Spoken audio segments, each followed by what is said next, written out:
அண்ணா வணக்கம். சொல்லுங்கண்ணா. சரி, எவ்வளோ நாளாக தெரியுண்ணா அவரை? இவர் ரொம்ப நாளாக தெரியும் எங்களுக்கு. ஒரு யூடியூப்ல பார்ப்போங்க. ஓகே.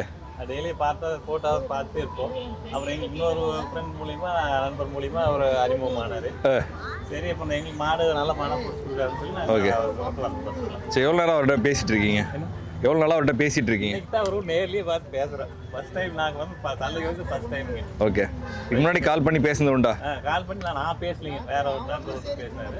வந்துங்க யூடியூப்ல நிறைய டைம் பார்த்துட்டு பேசுவார். ஸோ நண்பரும் சஜஸ்ட் பண்ணாரு. நண்பர் ஃபோன் பண்ணிட்டாரு. அப்புறம் சரி வாங்க போகலான்ட்டு நான் காலையில் கிளம்பி பண்ணிட்டேன். ஓகே, நேரமாக வந்துருந்தீங்க. ஸோ 4 மாடுமே வந்து பார்த்தீங்கன்னா பெரிய குவாலிட்டியாக தெரியுது. ஸோ செவலையில் நல்ல ஒரு குவாலிட்டி. ஏற்கனவே ஒரு 4 மாடு இருக்குதுங்க, வச்சிருக்கிறேன். சரி, இன்னொரு 4 மாடு வாங்கல, இன்னமும் மேலே வாங்க வேண்டியது இருக்குதுங்க. என்னங்க? ஓகே, அக்கா எதுவும் சொல்ல வராங்க? பண்ணை பெருசாக பண்ணலான்ட்டு. ஸோ ஆல்ரெடி மாடு வச்சுருந்துருப்பீங்க. என்ன மாதிரி குவாலிட்டிங்க அதெல்லாம்? செவலை தான். ஏங்க ஹெச்எஃப் போல?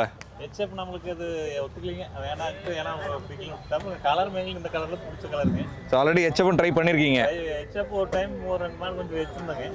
அது கொஞ்சம் ஏன்னா கிளைமேட் சரியாகலைங்க, கொஞ்சம் மாறி போச்சு. அது வந்து லோக்கலில் வாங்கின மாடு, அது சரியாகலை. அப்புறம் அது அப்படி விட்டுங்க. ரெண்டாவது எங்கள் வீட்டு இருக்க போகிற செவலை மாடு தான் இருக்கும். ஸோ செவலை உங்களுக்கு செட் ஆகுது? செட் ஆகுதுங்க. ஸோ அதனால் அதிலே போயிடலான்னு முடிவு போட்டீங்க. இன்னும் எத்தனை வாங்க வேண்டியிருக்குங்க? இன்னும் வாங்கலான்ட்டு 4-5 மாடு வாங்குவோங்க. இப்போ வரப்படி வந்தால் இன்னும் ஒரு 5 மாடு வாங்கிட்டு போகலாம் அப்படின்னு ஐடியா இருக்கு. சரிங்க. நீட்டாக தோட்டம் சுற்றியாலும் போட்டு வச்சுருக்குறேங்க. வேற வேலை ஒன்றும் இல்லைங்க, மாடு வாங்கிட்டு போகலாம். ஓகே, சரி, விவசாயம் தான் எங்களுக்கு தொழில், வேற தொழில் ஒன்றும் இல்லைங்க. ஓகே, ஏன்னா ஃபர்ஸ்ட் டைம் பார்க்குறேன்னு சொன்னீங்க.